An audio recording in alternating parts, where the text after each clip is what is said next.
funny questions that are supposed to have short answers. And then we will go over to the more philosophical things. So let's start with the funny ones.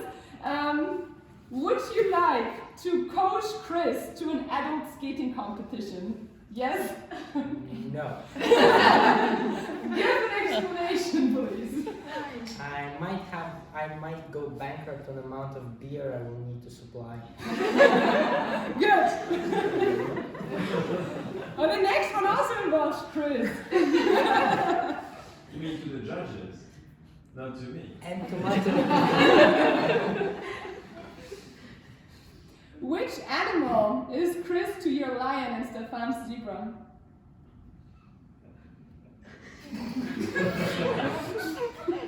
What is the alternative of lion in the water world?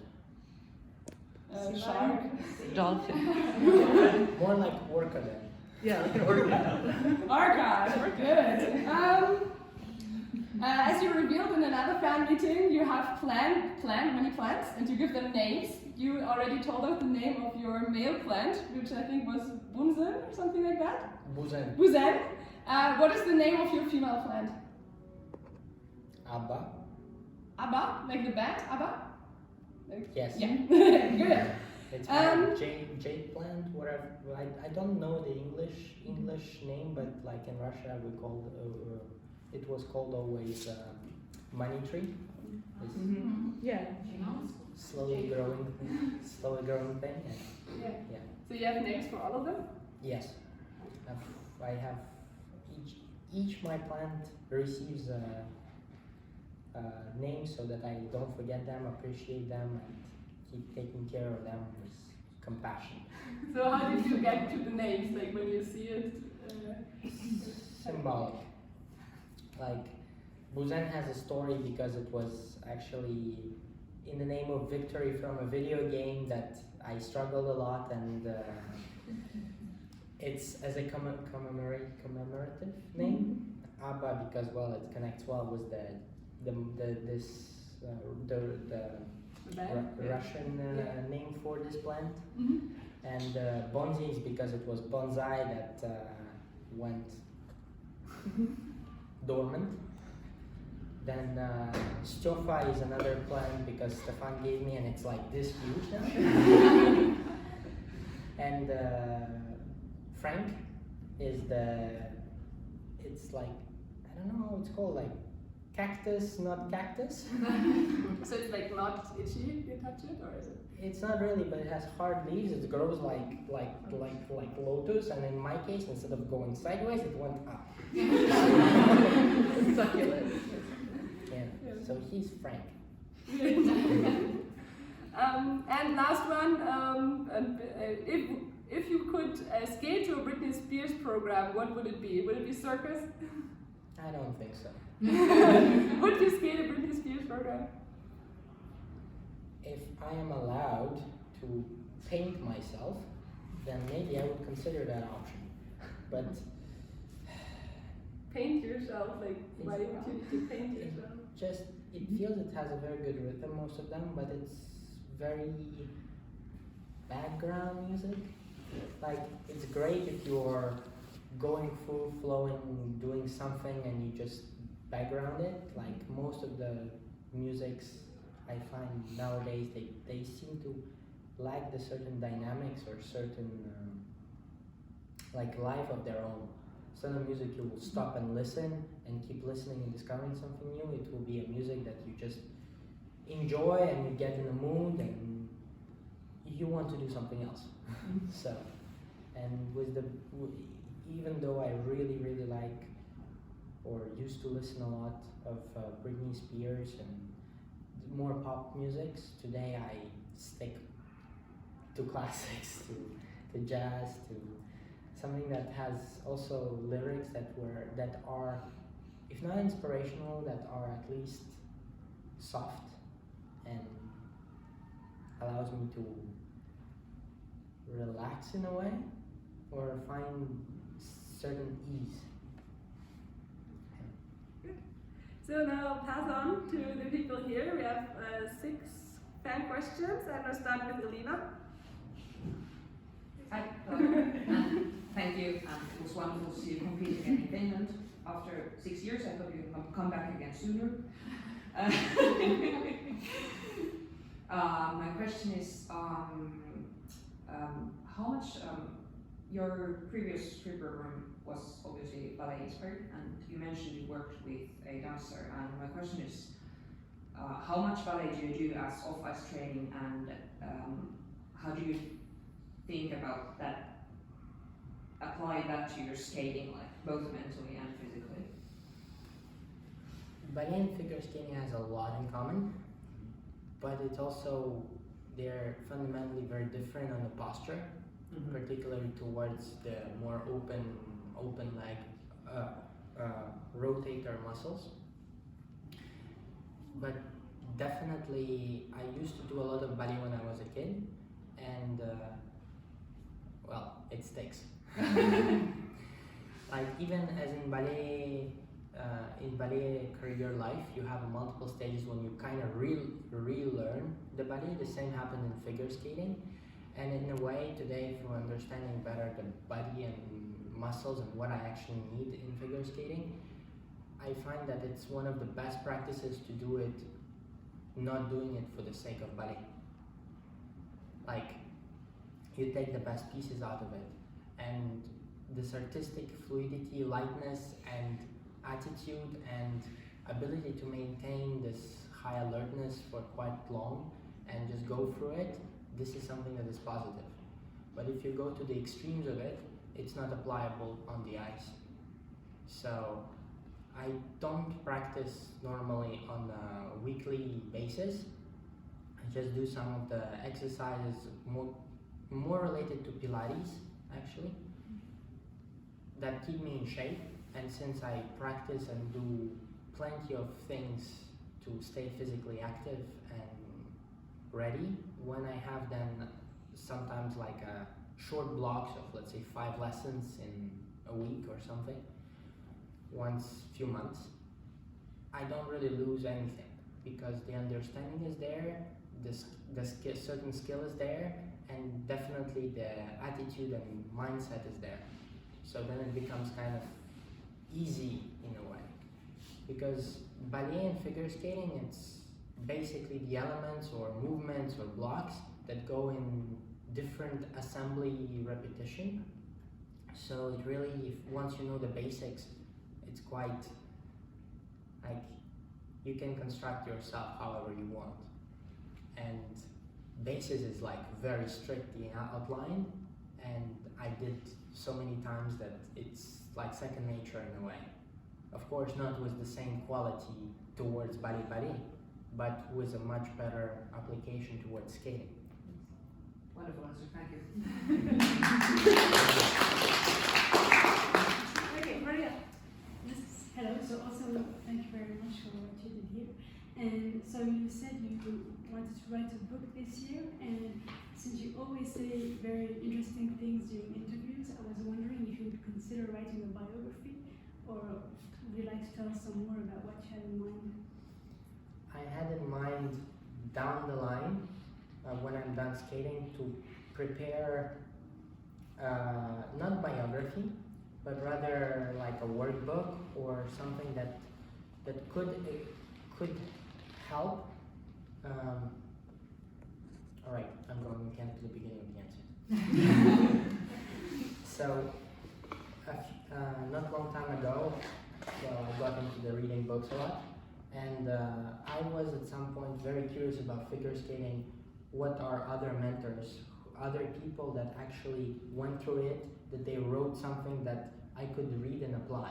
And since I read, let's say, basic classical books from, let's say, Mishin, I didn't really find what I was searching for. It's not really something you can just, this is a good idea, I will use it.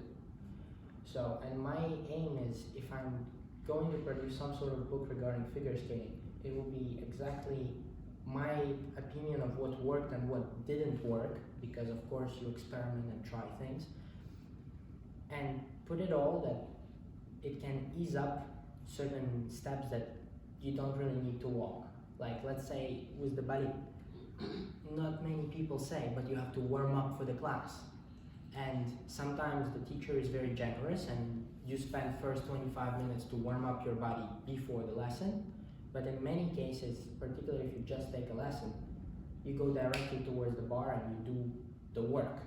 So this warm up and activation of the muscles, like all of that has, it's what defines the quality of work. And I would rather write about that, how to prepare and set yourself. For example, the sort of morning routine things. It's easy to say, okay, everyone has a morning ritual. But at the same time, figure skating has certain requirements. And it took me quite a bit of time to realize what do I need in the morning, because at 9 or 10 o'clock, let's say 3 hours after you woke up, you can function quite well. But it's still not at the 100% what you can do, let's say 7 to 8 hours after you woke up. So, you know, I try to find for myself how to be more active so I could be more effective on the ice.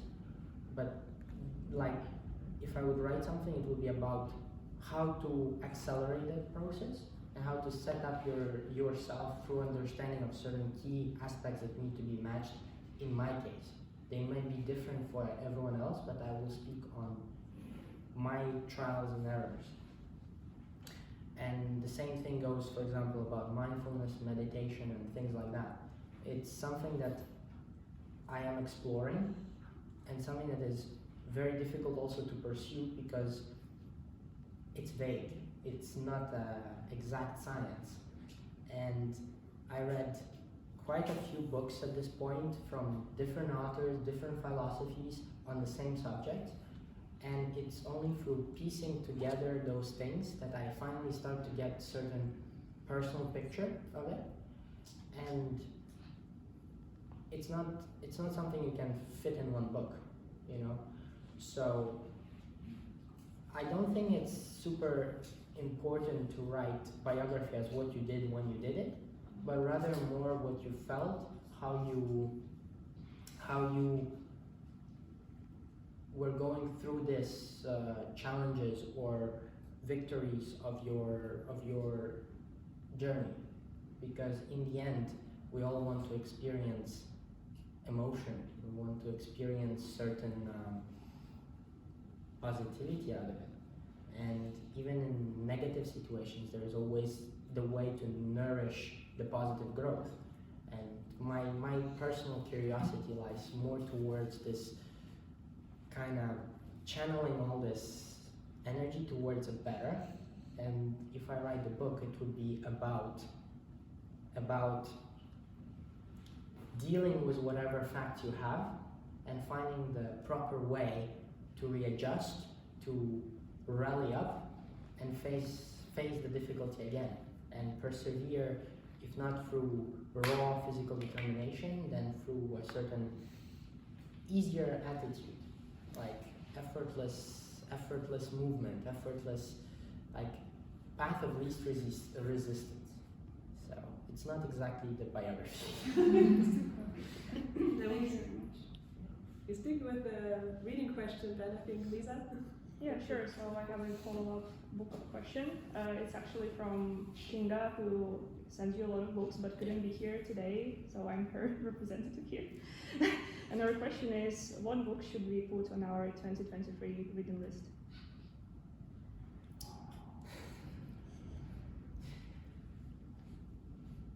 Well, I still have quite a queue of books, but like I have finished, I think there was a book, The Art of Communication by 3-word name priest from Vietnam that was whatever. I'm terrible with names. But it was a nice, very easy read that in fact I found to be very light, yet very deep.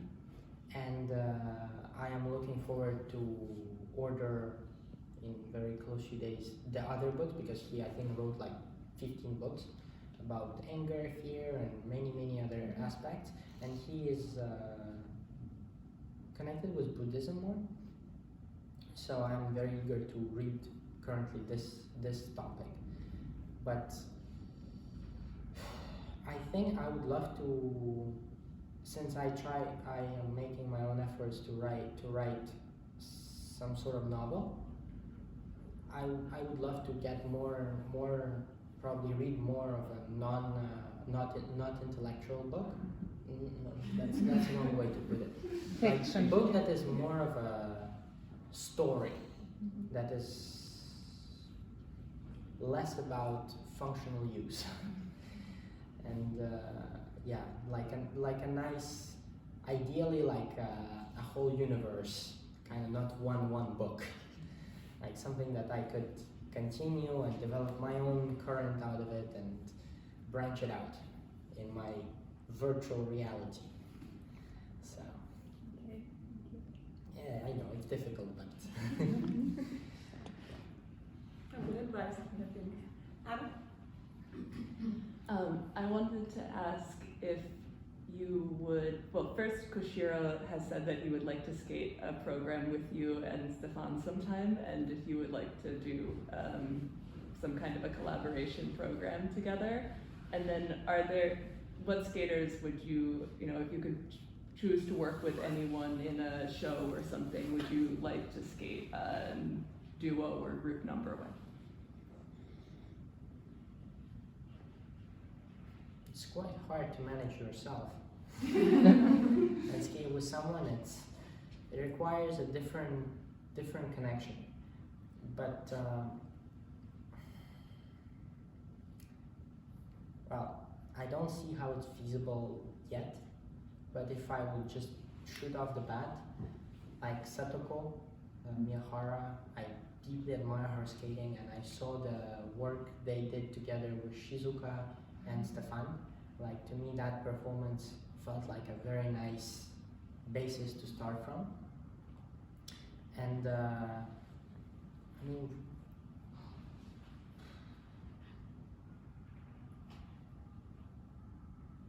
we don't really have we kind of crisscross with Koshiro a lot on the like shows, let's say. So if there will be an opportunity to skate together something, I would be interested to try, at very least to just experience building something together. But honestly, since I haven't seen it happening, I didn't really put much thought into things like that. You're going to skate with Satoko next week at Art and Ice? Well, but of course yes, not together, but you'll- not, yeah. But I Yeah. guess you're looking forward to skate in the show. I look forward to see her to start with. Yeah. Okay. Yeah, hi. I think you mentioned in multiple interviews about hiking and it seemed like you really enjoy it. But hiking can also come with a little bit of risk, especially in the Alps. Funny things have happened to me multiple times. And I just want to know, how do you choose or prepare for a hike that you can avoid it? And if there's any trails you would recommend? One of the best preparation is get pissed off. And just get out. I don't really do much. I mean, of course I hike when I'm prepared for it physically, when I have activated my body and did certain mobility, which is, I guess, how I start my day anyway. And of course there is a certain brain that needs to be involved, and since of course a lot in figure skating is about balance and ability to stay with your head above your feet, I never found any difficulty to go wherever. I mean, sometimes I did some stupid, maybe not stupid, well calculated. But for example, one of the stories it was just before my first Grand Prix in juniors. I was with the coach, off-ice coach, Jacques, and we had a day off. And we decided to go hike in Chamonix, and it started to rain like crazy. And we went like a good 4 hours up, and we didn't want to go good 4 hours down.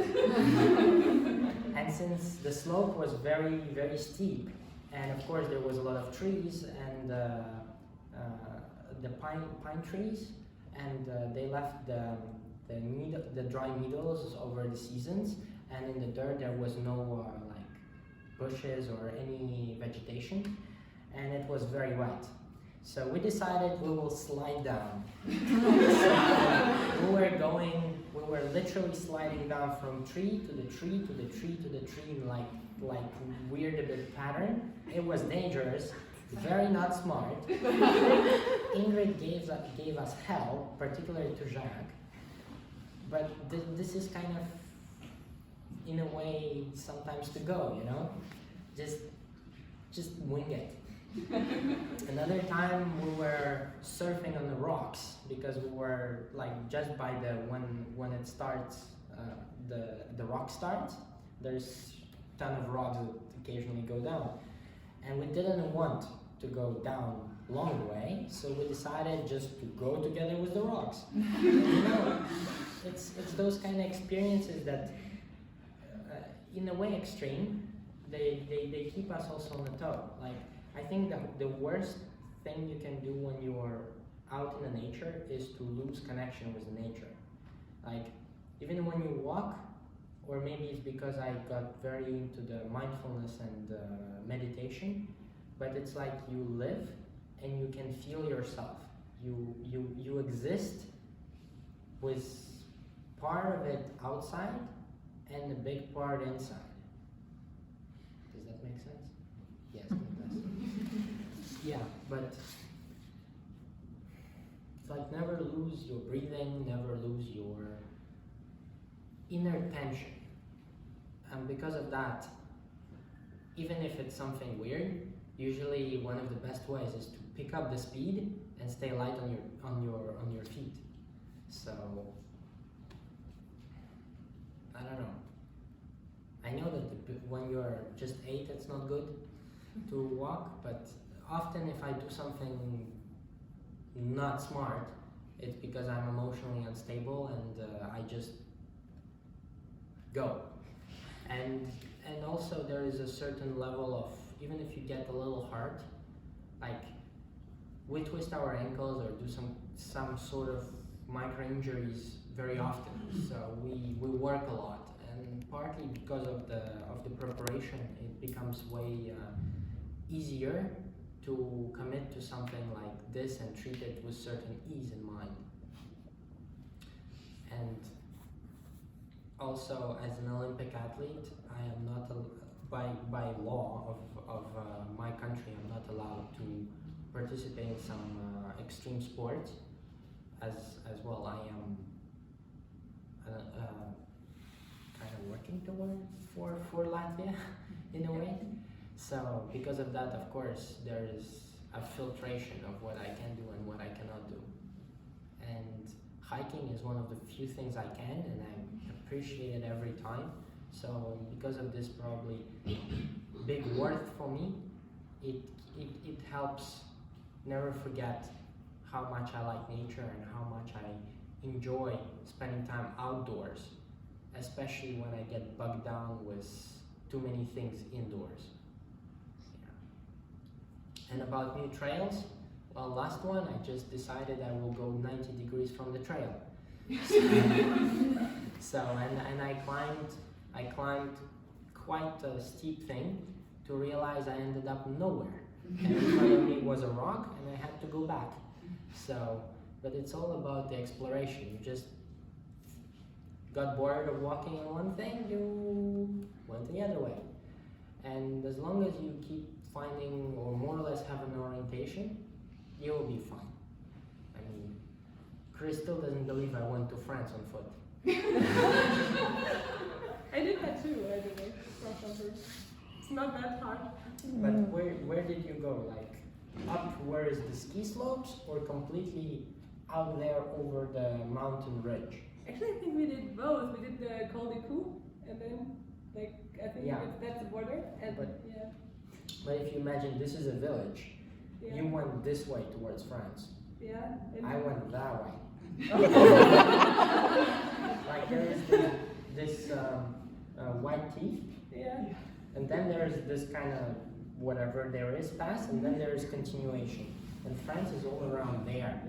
So I went completely all the way in this whatever this is, valley, and I went to this part, and there was snow, and I witnessed a small avalanche of the snow. But at this point, I was walking in running shoes very similar to those ones in snow like this. So. We are glad you found your way back. I had a lot of fun. After that, I just had a little pain in the hamstrings.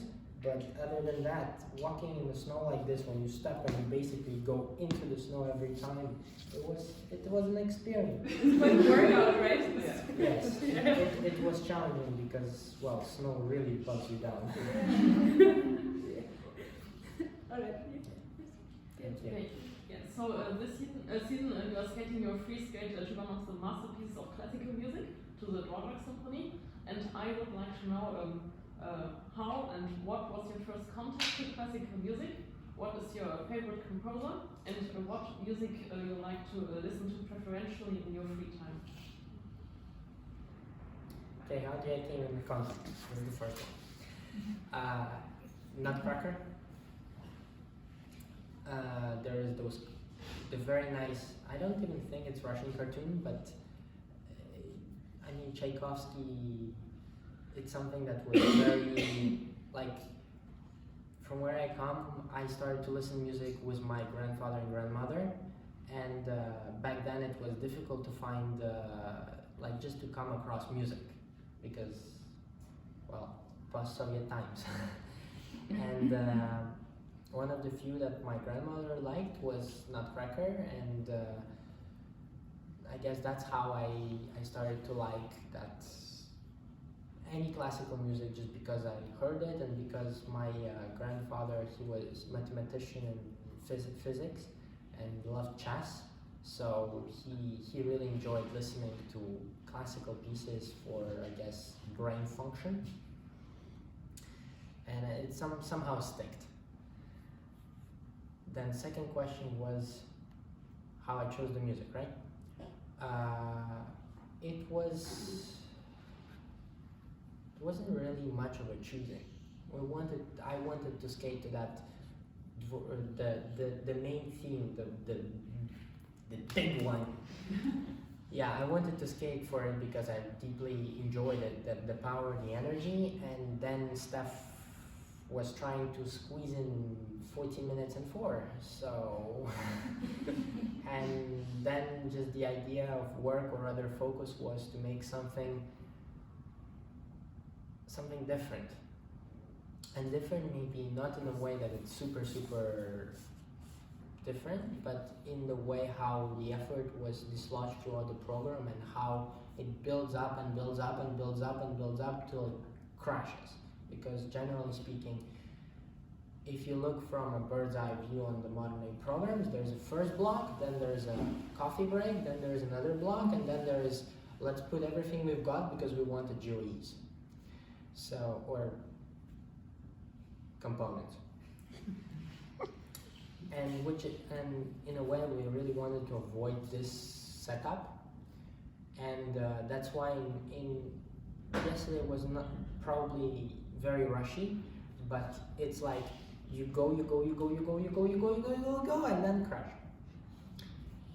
And this is very difficult for physical as also as a certain practice for the future, because it is like if you keep accelerating all the time, you keep investing more and more and more energy, and you really need to be very endurant and be very efficient the way you use your energy.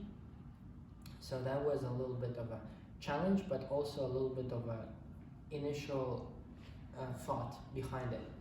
And as for me, it was a vision of this certain locomotive, because the time when this music was done, it was exactly the beginning of the industrialization, and yeah, well, it's this thrust into the future, into the unknown, into the new, unexplored, not necessarily beautiful, but different. And just as now it begins, or rather going, the starting phase of the 4 years till Olympics, it also has a certain meaning to me that it's time to experiment and try. And you know, you make steps forward. If they're in the right direction or wrong, time will show. But I'm deeply happy that we made this decision, because it's a beautiful piece of music. It means something to me, and connecting it all together with all factors included is quite a nice memory that I will carry with me. The third question was? What music you listen to in your free time, and I think you partly answered this in the lately I'm trying to, like, for me personally, day starts and finishes at 6. So from 6 to evening I try to, like, I got for the birthday a present of the very nice speaker that now is apparently doing discotheques every evening. And depending on the mood, but I try to keep at least 2 evenings when I'm listening just to jazz, to relax a little bit. But honestly, I search a little bit more for the, like, as part of the morning thing, to accelerate, to build up this inner momentum. So I listen to something that is way more rhythmic, light, but it has a good groove. And yeah, I think I'm balancing between those two. But I'm treating music more as a tool rather than like just sit down and listen to a nice opera piece or something. Like that I haven't done in quite a while. But yeah. Just a question that comes to my mind regarding that. How do you find new music? Because I think you know a lot of music. Just when you see like what music you put up for your warm-ups, it's always something new, often something I have never heard of. So how do you find it? I really like to just go on Spotify, click the music I like because I felt like listening it, and go on radio and it goes to many musics, and I just randomly listen. And because the music I listen on my Spotify account is very different from another Spotify account, and the suggestions are different. So in the end, it's very random. But if we're talking about skating music, usually Steph listens also, and he just makes those playlists: Deniss 1, Deniss 2, Deniss 3, Deniss 5, and I think they hold 120 songs or 100 songs each. So he just keeps piling them up, and then we occasionally go reflecting about it, and like, oh, this could match good with this. What do you think? Yeah, sure. Oh, this could work. Yeah, sure. Like, in a way, there is so many opportunities, and you select what just kind of randomly feels in it. If I'm in my dwarf mood, then I would choose something darker. If I'm in my sunny mood, I will choose something that is like this, you know. But mostly, it's all about experiencing something new, and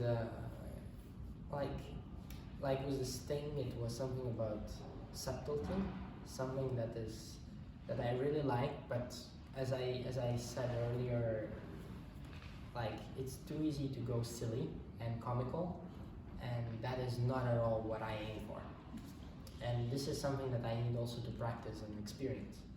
So, like, it's a little bit of a mismatch work that is random to me as much as it's random to all of you. So. Okay, I think we have time for like 2-3 more questions, right? Yes. Yeah. Okay. So I want to ask about your Japan day. Well, For example, I'm traveling to Japan for the first time in March, and I think you've been traveling through Japan also on your own already a lot of times. And what advice would you give to someone who has never been to Japan, and also maybe a little bit of your experience of the Latvia days in Japan?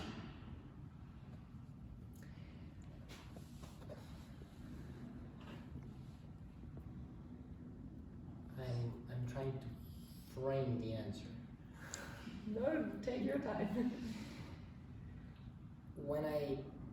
My latest experience was, my latest older experiences become way more conscious, way more mindful, let's say. And one of the most exciting things to me every time I come to Japan is that there's a lot of people. It's really very, I feel like in the sea among a lot of fish, and if you swim perpendicular to their movement, you don't feel good.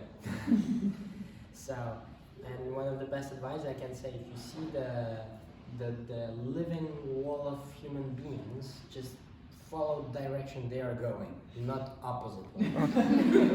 So, yeah. But I mean, I'm amazed about some planning involved in the Japanese city architecture, because it's truly like everything is very well set around the railway network. And if you need to travel anywhere, it's not super easy because they don't have English there, but thankfully today apps help a lot. And like the network is really like it covers everything, so that is a good thing. Also, I have learned hard way, you don't drink or eat anything there, because then you cannot find a garbage bin, which is smart in a way.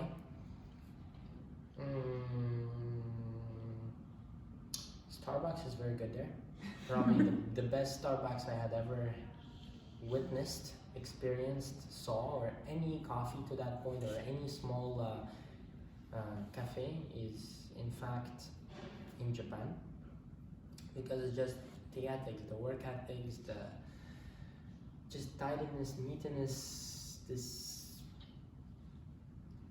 tiny perfection is definitely there.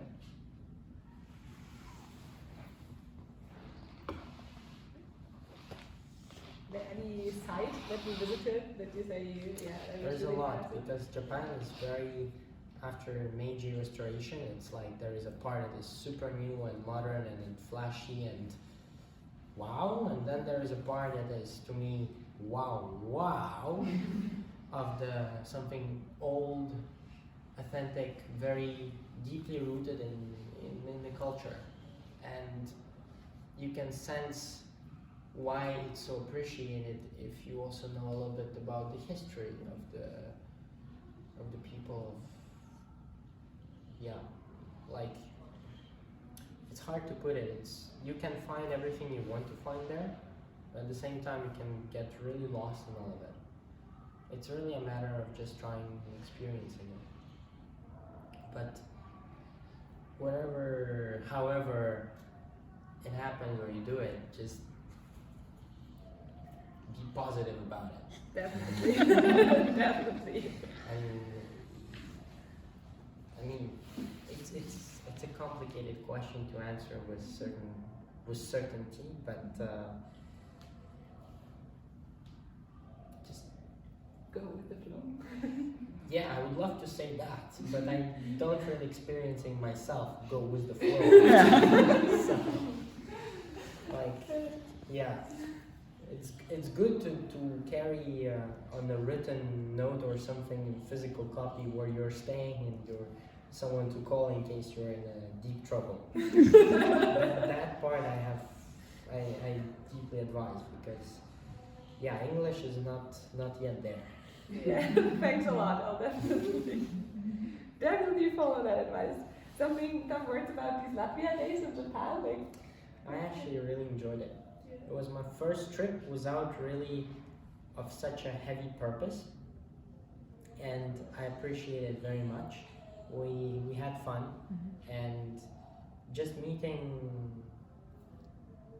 Latvians was very satisfying and impressive at the same time, because I discovered Latvia to myself. In a way, I was surprised, really positively impressed by the whole event, and also very grateful how many people came to watch and support, because that also, it helps, in a way it also helps me in the part of the whole chain of events that happen afterwards. So, thank you. Okay, let's finish with a light question. Can you share at some point the carbonara recipe that Shoma praised so much? Like, I think a lot of people are waiting for that.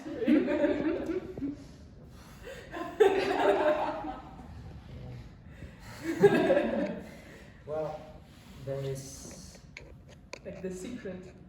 one of the most important thing is to feed the pan with the particularly a nice, delicious egg yolk. Second thing is not to overload the pan, and the third thing is when you prepare pancetta, Pancetta. pancetta, or pancetta, okay. When you prepare it, take your time, take it slowly, make sure no matter how many people will tell you you should rush it, don't rush it, and just cut it nicely, and then it's just a matter of getting into this rhythm and just do it. But I make pasta myself when I eat pasta, like I roll the whole thing. It's actually quite calming. So because of that, I get more starches also into the water, and because of that, the sauce itself gets more creamier. And when at the end, not in the end, but like you don't want to cook, but you want to have enough fat in there, and you have to just make sure when you are doing it, when you put pasta into the pan, you have this noise of like crooking noise, or this frying noise, and you just make sure you get out the evaporation, so that the sauce, when you put in the eggs and the cheese and however you do it, there's no cream. You put it in there and you just keep stirring it so that it absorbs for not too long, because it still needs some cooking. And then you serve it and make sure you don't take forever, because then people will complain you're doing it too long after it's cooked. But yeah, it's actually super easy. To me, it's always a matter of how much pepper I want to put inside, because I like pepper, and it gives a very nice the cheese, because you need to mix two cheeses normally, and if they're quite salty, and the bacon part, pancetta, right, is quite salty in itself, so you just want to make sure like there is certain balance, because it's very easy to oversalt it, and especially if you put a lot of salt in the water for the pasta. So yeah, it's one of those meals that you don't need to eat much. It's not difficult to make. It requires certain just experience, and it goes very well with a lot of hydration to follow up. So it's a really nice lunch, like heavy lunch recipe. Thank you so much. You can keep the video on for a little more, because we have like a little bit of a group present for you, and I think it's. I'll need some chocolate. No. Maybe there's chocolate somewhere there. If Steph didn't eat all of the chocolate from last night, there's one that has chili in the chocolate, which you might like if you like spicy things. I like spicy things, but of course, like it depends. Like I can eat very spicy things, but then I will not eat anything spicy for the rest of the week. You know, generally speaking, I really like. Okay, not really like curcuma, for example, is if you overdo it, trust me, it's not fun. and I try to like grade multiple times myself, and then when it sticks on your hands, you can throw away the flat cutting board. Mm-hmm. Yeah, like curcuma is still not fully incorporated. But like the spices, everything is like that. Like moderation, I guess, is the best option. But I'm definitely a person that doesn't like to see the salt and pepper on the table when I have my meal. So like the whole point of cooking is that you incorporate all those spices along the way you do it. So there's no extra on top afterwards. Sometimes people like it different. So, to get to the present, I think it suits very well that you said you want to order some books, because we made a folder with book and movie recommendations from the fans. Like, it's just a little bit of inspiration from all of us. But, like, the main present is we got you a voucher for Amazon, and you can order your books that you choose with your from your liking. Thank you. So, and we have this, I hope that suits you well. Books a little time. To put this in, and also these other gifts that you got. Thank you very much. Thank you.